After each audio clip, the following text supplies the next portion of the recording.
మూక పంచశతి నందని పాదారవింద శతకంలో 49వ శ్లోకం ఈరోజు మనం చదువుకుందాం.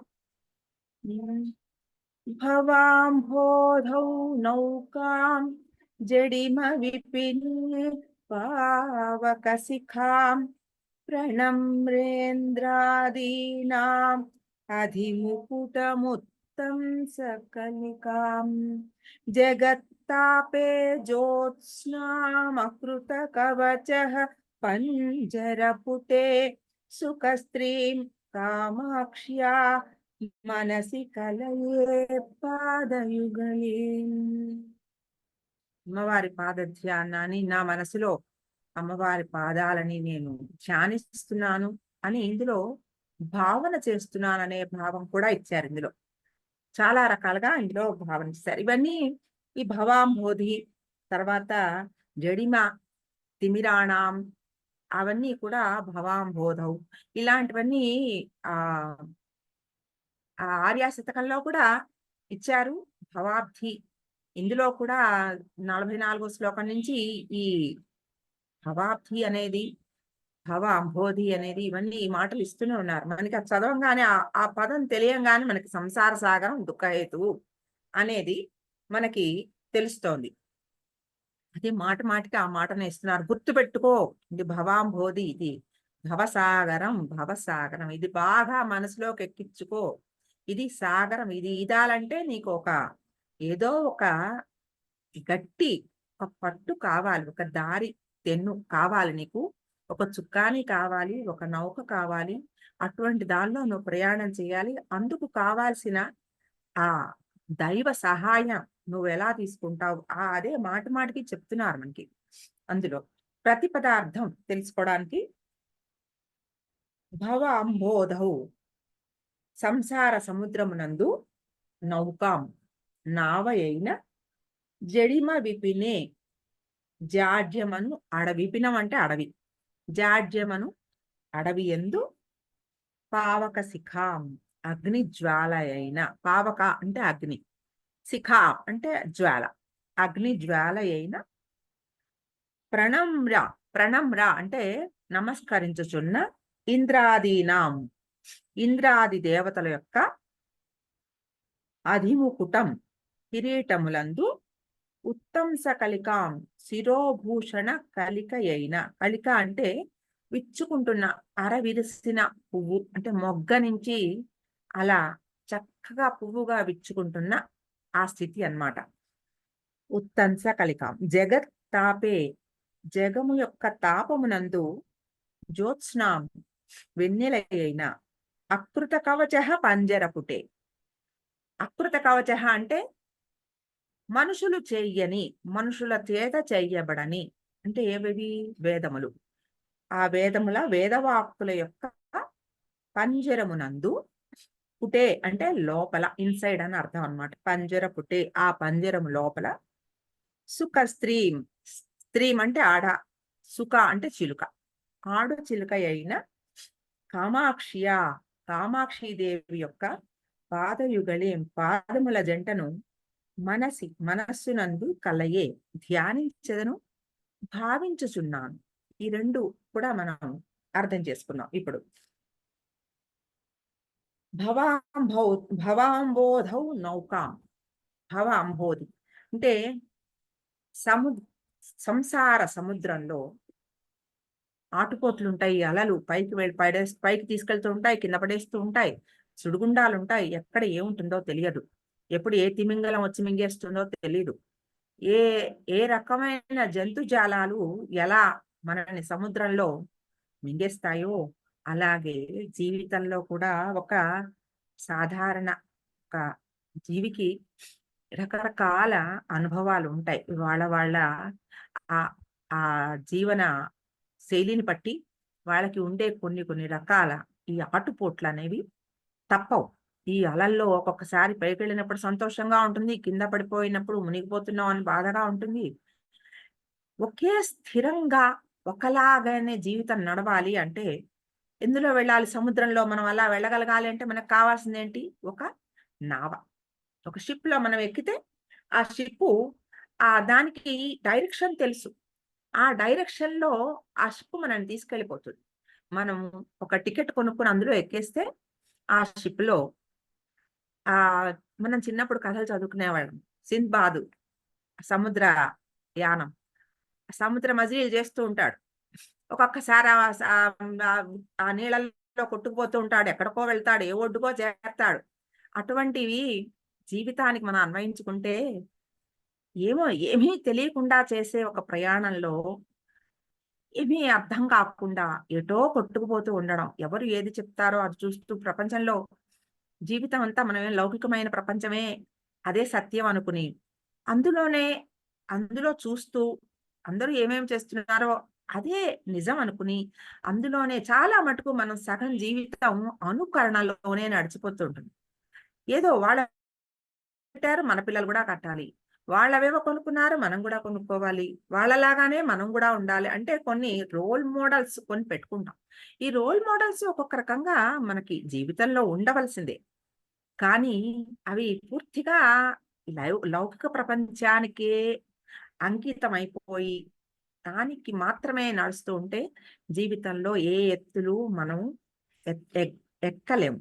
కాబట్టి అటువంటి ఒక ఎత్తు అధిరోహించాలంటే, మెట్టు ఎక్కాలంటే, ఆ సముద్ర ప్రయాణంలో మనకి ఒక షిప్‌లో మనం ఎక్కితే ఎలా ఉంటుందో, దానికే తెలుసు. చుక్క అని ఉంటుంది దానికి. అది ఏ రూట్ ఎలా వెళ్ళాలో, ఏ వైపు ప్రాబ్లమ్ ఉందో, ఆ వైపు కాకుండా దానికి సిగ్నల్స్ వస్తూ ఉంటాయి. ఆ సిగ్నల్స్ ప్రకారము ఆ వైపు అటువైపు తుఫాన్ ఉందేమో, అప్పుడు తుఫాన్ వస్తోందంటే ఒక పక్కన వాళ్ళు యాంకరింగ్ చేస్తారు. ఇంకొక దగ్గర హార్బర్‌లో. కాబట్టి ఎలా అయితే ఆ నావ సముద్ర ప్రయాణంలో ఒక ప్రయాణికుడికి సహాయపడుతుందో, అటువంటి నావలాగా అమ్మవారి పాదములని వర్ణిస్తున్నారు. ఆ అమ్మవారి పాదాలని ధ్యానం చేస్తే, భావన చేస్తే, ఇటువంటి సముద్రపు అలలు, ఈ సంసార సాగరంలో ఉండే ఈ అలల ఆటుపోట్లకి తట్టుకునే శక్తి, వాటిల్ని సమంగా తీసుకోగలిగిన శక్తి, ఒక్కొక్కసారి వాటిల్ని లేకుండా గూడా పర్వాలేదులేరా నీకా ఇబ్బంది వద్దులే అని అమ్మవారు అనుగ్రహించే ఒక శక్తి, ఇవన్నీ కూడా ఒక సాధకుడుగా మారితే జీవి పొందుతాడు. కాబట్టి అటువంటి ఆ అమ్మవారి ఆ పాద ధ్యానం చెయ్యి అని తన మనసుకి ఆయన చెప్పుకుంటున్నారు. మనసుకు చెప్పుకుంటూ ఆయన నిజంగా ఆయనకట అంత చిన్న వయస్సులో ఆయనకేం ఆటుపోట్లున్నాయి? ఆయనకసలు ఇవన్నీ ఏం తెలుసు? ఎవరికి చెప్తున్నారాయన? ఆయన మనసు నాకు అని ఆయన చెప్పుకుంటూ ఎవరికి చెప్తున్నారు? మనందరికీ చెప్తున్నారు. కాబట్టి అటువంటి ఆటుపోట్లనన్నిటి నుంచి మనం తట్టుకునేందుకు ఆ భవాంబోధౌ నౌకాం అటువంటి నౌకలాగా ఈ అమ్మవారి పాదాల్ని ఆశ్రయిస్తే ఏమవుతుందట, ఈ సంసార సాగరం అనేది జ్ఞాన సాగరంగా మారుతుందట. ఆ జ్ఞాన సాగరంగా మారి అందులో నుంచి వచ్చే ఆ అలలు జ్ఞాన అమృతంగా ఉండి, ఆ సాధకుడికి ఒక జ్ఞానాన్ని ఇస్తూ ఈ ప్రయాణంలో సా అల అలలు ఎత్తుగా వచ్చినప్పుడు పొంగిపోకూడదు. కింద పడినప్పుడు కుంగిపోకూడదు. అన్నిటికీ కూడా సర్వస్వ శరణాగతి చేసి నా పాదాల మీద ధ్యానం చేసుకుంటే అంతా బావుంటుంది అని అమ్మవారు ఒక అభయం ఇస్తున్నట్టుగా ఆ పాదములు మనకి అటువంటి శక్తినిస్తాయని ఈ భవా భవాంబోధౌ నౌకాం అనే మాట చెప్తోంది. నెక్స్ట్ జడిమ విపినే పావక శిఖాం జడిమ విపినం. జడిమ అంటే జాడ్యం. అదే ఒక మొద్దుతనం, సోమరితనం, అలసత్వం ఇవన్నీ ఉంటాయి కదా మనలో. అటువంటి ఆ తమోగుణం, అటువంటి జాడ్యాన్నించి అది అది ఎలా ఉంటదంటే విపినం అంటే కీకారణ్యం. చాలా ఎక్కడ వెలుగే రాని కీకారణ్యం. అటువంటి దట్టమైన అడవిలో అజ్ఞానం అనే అటువంటి అడవిలో జ్ఞానం అమ్మవారి పాదములు, ఆ పాదాల్ని తలుచుకోంగానే అటువంటి ఒక పావక శిఖాం అగ్ని యొక్క జ్వాల అంటే అగ్ని యొక్క ఆ పైన జ్యోతిగానే చెప్తున్నారు గాని, జ్వాలలుగా చెప్పట్లేదది. పావక శిఖాం అంటే పైన ఉండే ఒక జ్యోతి. అంతే తప్ప జ్వాలగా చెప్పట్లేదు. అగ్ని జ్వాల కాదది. జ్వాల అయితే మళ్ళా కార్చొచ్చు. తగలబెట్టేస్తుంది. కాబట్టి ఇదేమిటి మనకి ఒక జ్యోతి వెలుగు. అటువంటి జడిమ విపినే జడిమ తిమిరాణామని 44 శ్లోకంలో చెప్పారు. అలాగా ఆ శ్లోకంలో ఈ చెప్పినట్టుగా సమూలంగా ఈ అజ్ఞానాన్ని నాశనం చేసి జ్యోతిలాగా చిన్న ఆ చిన్న దీపం ఉండండి, చూడండి ఒక్కసారి కరెంట్ పోగానే చాలా చీకటైపోతుంది. ఒక్కసారి చిన్న దీపం, ఒక చిన్న వెలుగు, ఇప్పుడు మీకు ఫోన్‌లో ఉన్న లైట్ పెట్టినా కూడా ఒక్కసారి అంతా క్లియర్ అయిపోతుంది. పూర్తిగా చీకటిలోంచి ఆ చిన్న వెలుగే మొత్తం అంతా మళ్ళా మీకు కనబడేట్టుగా కళ్ళకి అలవాటైపోతుంది. అంటే ఆ చిన్న వెలుగు కూడా మీకు ఎంత ప్రకాశాన్ని ఇస్తుందో, అలాగే అమ్మవారి పాద ధ్యానము అటువంటి అజ్ఞానం నుంచి బయటపడడానికి ఒక వెలుగులాగా, జ్యోతిలాగా జ్ఞాన ప్రకాశం ప్రసారం చేస్తుంది. అది ఆ జడత్వం, సోమరితనం, ఈ మందత్వం, బుద్ధిమాంద్యం. అంటే ఈ మందత్వం అంటే ఏంటంటే వింటూ ఉంటాం, చెయ్యాలనిపిస్తూ ఉంటుంది. కానీ ఎక్కడో లోపల ఒక ఆపేస్తూ ఉంటుంది. ఏమిటది? మన లోపల ఎక్కడో చేసుకున్న కొన్ని కర్మల తాలూకు ఒక బుద్ధిమాంద్యం అన్నమాట. అది వెళ్ళనివ్వదు, మంచి వైపు వెళ్ళనివ్వదు. అది ఆపేస్తూ ఉంటుంది. నువ్వింకా నీ కర్మ పరిపక్వం అవ్వలేదు, నువ్వు మంచిలోకి వెళ్ళలేవు అని తొక్కి పట్టి ఉంటుందిట. అందుకే జీవి పుట్టంగానే ఏడుస్తాడట. ఎందుకంటే తనేం చెయ్యాలో తెలుస్తూ ఉంటుందిట. ఏమి తనని చెయ్యనివ్వదో కూడా తెలుస్తుందిట అప్పుడు. ఆ కర్మలన్నీ ఎలా ఉంటాయో, ఈ కర్మ నన్ను ఆపేస్తుంది, నన్ను ఆ జ్ఞానం వైపు వెళ్ళనివ్వదు అని తెలుస్తుందిట. అందుకే జీవి అంత ఏడుస్తాడట పుట్టంగానే. ఎందుకంటే ఈ కర్మలన్నీ నన్ను నొక్కిపెడతాయి, నన్ను మంచి దారిలోకి వెళ్ళనివ్వవని. ఎందుకంటే ఆ కర్మలు అదే అజ్ఞానం. అటువంటి అవి బలంగా ఆపేస్తూ ఉంటాయి బుద్ధిమాంద్యం. చేద్దాంలే, సరే ఇవాల్టికి అయిపోయింది కదా!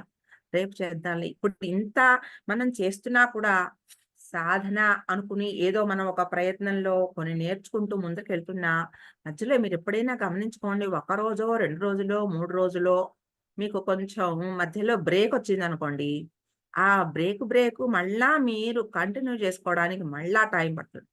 ఎందుకంటే బుద్ధి ఎళ్ళనివ్వదటు. ఆగు, ఆగు అంటూ ఉంటుంది. అప్పుడే వెళ్ళొద్దులే, పర్వాలేదులే, ఎలాగో 3 రోజులు పోయిందిగా, ఇంకో 2 రోజులు పోనీ అని అటువంటి దారిలోకి బరువు మనసుకి. అటువంటి ఆ బుద్ధి మాంద్యం, సోమరితనం, మందత్వం అది ఎంత కీకారణ్యం అంటే చాలా బ్రాంచెస్ దానికి. ఆ మందత్వానికి, ఆ కీకారణ్యంలో ఉన్న చెట్లకి అడవి అంటే బాగా పెద్ద పెద్ద వృక్షాలు. ఆ వృక్షాలకి ఎన్ని బ్రాంచెసో, దాని నిండా ఆకులే. ఆ! ఆ ఆకుల నిండా వాటి కిందకి వేళ్ళూనుకుపోయి ఊడలు అట్లా ఉండిపోయినవవి ఎలా పోగొడతాము? అమ్మవారి అనుగ్రహం ఉంటే, ఆ పాద ధ్యానం చేస్తే నెమ్మదిగా. అంటే ఇది కుదిరితే గాని అది రాదు, అది కుదిరితే గాని ఇది కుదరదు. అలాగా పెళ్లి కుదిరితే గాని పిచ్చి కుదరదు, పిచ్చి కుదిరితే గాని పెళ్లి కుదరదని. అలాగే అవి 2 ఒకదానికొకటి కనెక్టెడ్. ఈ కర్మ పోతే గాని అది మనని చేయనివ్వదు. అది చేస్తే గాని ఈ కర్మ పోదు. ఎలా? ఎక్కడో ఒక గట్టి రాయి చేసుకోవాలి మనసుని. నేనేమైనా సరే ఎట్టి పరిస్థితుల్లో మనసు వెళ్ళట్లేదు. వెళ్ళకపోయినా సరే ఒక టైం పెట్టుకొని తాడు కట్టేసినట్టు కూర్చోవాలి ఆ టైంకి అంతే. ఇప్పుడు ఆ టైంకి మనం కొన్ని పనులు చేయాలంటే చేస్తాం కదా! అలాగే చేసుకోవాల్సిన ఒక పరిస్థితి. ఒక్కొక్కసారి ప్రతి వాళ్ళకి వస్తుంది ఇటువంటి పరిస్థితి. ఇప్పుడు చాలా సాధనలో ఉన్న పెద్దవాళ్ళకి కూడా అనుభవం వస్తూ ఉంటుంది ఇది. ఆ టైంలో కొంత బలం బలంగా ఆపేస్తూ ఉంటుంది ఏదో ఒక ఫోర్సు. ఏదో ఒక కొన్ని కర్మలు. అలాంటప్పుడు మనసుని చాలా పోగు చేసుకోవాలి. పోగు చేసుకొని ఆ దారిలోకి మళ్ళా మళ్ళించుకోవాలి. అటువంటి ఆ జడిమ విపినే ఇది అమ్మవారి పాదాలు అటువంటి అద్భుతాన్ని ఈ జడిమ విపినే పావక శిఖామణి. తర్వాత ప్రణమ్రేంద్రాదీనాం అధిముకుటం ఉత్తంస కలికాం. ప్రణమ్రేంద్రాదీనాం అది ప్రణమ్ర ఇంద్రాదీనాం ఇంద్రాది దేవతలకు నమస్కరిస్తున్నా. ఆ ఇంద్రుడు అనే పేరు ఎందుకు చెప్పారంటే, ఇంద్రుడు ఇంద్రియాలన్నిటిని జయించి, అంటే ఇంద్రియాలను జయించినది ఏమిటి? మనసు. ఈ మనసు ఇంద్రియాలను జయించిన ఆ మనసుగా భావన చేస్తూ చెప్తున్నారనుకోండి ఇది. ప్రణమ్రేంద్రాదీనాం అధిముకుటం. అటువంటి ఆ మనస్సు అమ్మవారి పాదముల దగ్గర నమస్కరించి ఉంటే వారి కిరీటంలో అధిముకుటం అంటే చివర ఆ కిరీటం చివర అక్కడ అధిష్ఠించిన ఉత్తంస కలికాం అటువంటి కలికాం అంటే అప్పుడే విచ్చుకుంటున్న ఒక పువ్వులాగా అరవిరసిన మొగ్గ. అంటే అటువంటి మొగ్గలాగా ఎందుకు చెప్పారంటే అమ్మవారి పాదాలు పువ్వు విచ్చుకుంటున్నప్పుడు చాలా పరిమళము, చాలా మృదుత్వము, కోమలత్వము చాలా అద్భుతంగా ఉంటుంది. తర్వాత కొంచెం బాగా విచ్చిపోయిన తర్వాత మధ్యాహ్నం వరకు వచ్చేప్పటికి వడిలిపోతుంది. కానీ అమ్మవారి పాదాలకి సహజంగా ఎప్పుడూ అటువంటి మృదుత్వం ఉంటుంది. కాబట్టి అటువంటి కలికాం అని ఆ మాట చెప్పారక్కడ. అమ్మవారి పాదములు ఎప్పుడూ అటువంటి తాజాగా పరిమళంతోటి మృదుత్వాన్ని కలిగి ఉంటాయి కాబట్టి అటువంటి ఆ భావన మనం తెచ్చుకునేందుకు అధిముకుట ముత్తంస కలికాం అనే మాట చెప్పారు. అటువంటి వారు ఆ దేవేంద్రాదులు కూడా అమ్మవారి పాదముల దగ్గర ఎప్పుడూ నమస్కరించి ఉంటారు అని చెప్పడానికి ఒకటి. అంటే మనస్సుని ఎప్పుడూ అమ్మవారి పాదాధీనం చెయ్యాలి అనేది ఒకటి ఇక్కడ అర్థం. అటువంటి ఆ నమస్కారం చేస్తుంటే ఆ కిరీటం మీద ఒక పువ్వులాగా అమ్మవారి పాదములు ఉంటాయి. అంటే మనసుని అక్కడ అమ్మవారి పాద ధ్యానం మీద నిలబెట్టాలి అని. అంటే ఇంద్రియాలను జయించి ఆ మనస్సుని అమ్మవారి అధీనం చెయ్యాలి అని. తర్వాత జగత్తాపే జ్యోత్స్నాం. జగత్తులో తాపమే ఉంది. జగత్తు నిండా అంతా తాపమే అంటే వేడి, తాపత్రయం. ప్రతి మనిషికి, ప్రతి జీవికి 3 తాపత్రయాలు అంటారు కదా! 3 ఆది భౌతిక, ఆది దైవిక, ఆధ్యాత్మిక 3 తాపత్రయాలు. ఇవి ఆది భౌతిక అంటే శరీరానికి ఇప్పుడు బాగా వేడిగా ఉందనుకోండి, ఆ వేడిలో ఎక్కడ చల్లగా ఎక్కడుంటుందని వెతుక్కుంటూ ఉంటాం. ఏదో ఒక చల్లదనం కావాలి. ఒక ఫ్యాన్ కిందకో, చెట్టు మా ఎండలో నడిచి వెళ్తుంటే చెట్టు నీడలోనో ఆగుతాం. అలాగే ఆహ్, ఆది దైవిక అంటే మనస్సుకి తాపం. ఏదో ఒక కష్టం కలిగిందనుకోండి, మనస్సులో చాలా తీవ్రమైన తాపం నడుస్తూ ఉంటుంది. అటువంటి ఆ తాపం, అటువంటి తాపాన్ని తర్వాత ఆధ్యాత్మిక, ఆత్మకి సంక్రమించే కొన్ని అదే ఏదో ఇప్పుడు ఒక మంచి సాధనలో వెళ్తున్నప్పుడు హఠాత్తుగా కిందకి పడేసే కొన్ని ఆ తీవ్రమైన కొన్ని కష్టాలు. ఇటువంటివన్నీ కూడా ఈ తాపత్రయాలన్నిటికీ కూడా పోగొట్టగలిగేది ఒక వెన్నెల. ఆ వెన్నెల ఉన్నప్పుడు పొద్దునంతా వేడిగా ఉన్నా సాయంత్రం అయ్యేప్పటికి చల్లపడి చంద్రుడొచ్చి కాస్త ఆహ్లాదకరంగా చల్లటి ఆ వెన్నెల వచ్చిందంటే ఆ వెన్నెలలో ప్రశాంతత మనిషికి మనస్సుకి కూడా వస్తుంది. అటువంటి ఆ జ్యోత్స్నలాగా అమ్మవారి పాదాలు ఆ తాపత్రయాలని నశింప చేయడానికి సహాయపడతాయని ఇందులో చెప్తున్నారు. జ్యోత్స్నాం జగత్తాపే జ్యోత్స్నాం ఆవిడ ఎవరు? అకృత కవచ పంజరపుటే సుఖస్త్రీ. ఈ అకృత కవచ పంజరపుటే. అకృత కవచ అంటే మనుషులు ఎవరు చేయని ఒక కవచం లోపల ఆ కవచం లోపల ఉన్న ఒక పంజరంలో ఉందిట ఆడచిలుకగా ఆవిడ. అంటే మనుషుల చేత చేయబడని అంటే వేదాలు. ఈ వేదాలన్నీ కూడా అసలు వాటి లోపల అవి కవచం అని చెప్తున్నారు చూడండి. కవచం అంటే ఏమిటి? కొంచెం గట్టిగా ఇప్పుడు యుద్ధానికి వెళ్ళే సిపాయిలు వేసుకుంటారు కవచం. ఎందుకంటే ఛేదింపబడనిది. వాళ్ళ బాణాలవి వేస్తే అవి వాళ్ళకి గుచ్చుకోవు. అటువంటిది కవచం.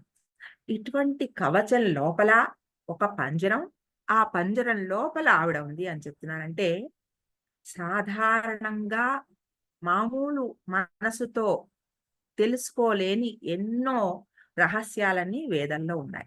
అటువంటి ఆ వేదానికి భాష్యం పూర్తిగా ఇంత మటుకు ఎవరు చెప్పలేదు.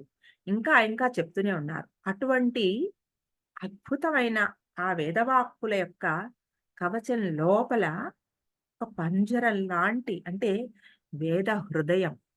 అంటే అది ఆ లోపల బంధింపబడి ఆవిడ ఉంది. ఆవిడని తెలుసుకోవాలంటే చాలా కష్టపడితే గాని ఎంతో ప్రయాస పడితే గాని, ప్రయత్నం చేస్తే గాని అవన్నీ ఛేదించి తెలుసుకోలేరు. చాలా వేదాంగాలు నేర్చుకుని, ఉపనిషత్తులు అన్నీ నేర్చుకుని అవపోసన పట్టేసిన వాళ్ళకి కూడా ఆ లోపల ఉన్న ఆ హృదయం ఏమిటో తెలుసుకోగలిగిన శక్తి ఉండదు. అంత కష్టమైన ఆ ఆ కామాక్షిని పాదధ్యానం, ధ్యానం ఇంకా భావన కూడా చెప్పారు ఇందులో. నువ్వు ఒక్కసారి భావన చేస్తే చాలు. ఆ హృదయం ఏమిటో, ఆ వేద హృదయం ఏమిటో, ఎంతో పండితులు ఎంతమందో ఎంతో కష్టపడి తెలుసుకోలేని అటువంటి ఆ పాండిత్యంతో పొందలేని అంత గొప్ప విషయాన్ని నువ్వు పాద ధ్యానం, భావన, ఆ భావన చేస్తే కూడా నువ్వు అటువంటి అద్భుతమైన ఆ ఆనందాన్ని వీటన్నిటి నుండి ఈ భవాంభోదౌ నౌకాం అలాగే జడిమ విపనే పావన శిఖాం ప్రణమ్రేంద్రాదీనాం అధిముకుట ముక్తం సకలికాం జగత్తాపే జ్యోత్స్న ఇవన్నీ ఏమున్నాయో ఇవన్నీ దేని వల్ల వాళ్ళందరికీ జరిగాయో ఎలా జరుగుతున్నాయో అది నువ్వు ఒక్క పాద ధ్యానం చెయ్యి. ఆ పాద ధ్యానంతో నీకు ఇవన్నీ సంభవిస్తాయి. తేలికగా నువ్వు పొందగలుగుతావు అని ఈ దుఃఖాన్నించి, ఈ భవసాగరం యొక్క ఆ ఈ అలల నుంచి, జగత్ తాపం నుంచి, వీటన్నిటి నుంచి కూడా నువ్వు బాగా బయటపడాలంటే అమ్మవారి పాద ధ్యానం చేయాలి అని ఇందులో చెప్తున్నారు. భవాంబోధౌ నౌకాం జడిమ విపినే పావక శిఖాం ప్రణమ్రేంద్రాదీనామధిముకుటముత్తం సకలికాం జగత్తాపే జ్యోత్స్నామకృతకవచః పంజరపుటే సుఖస్త్రీం కామాక్ష్యా మనసి కలయే పాదయుగలీం.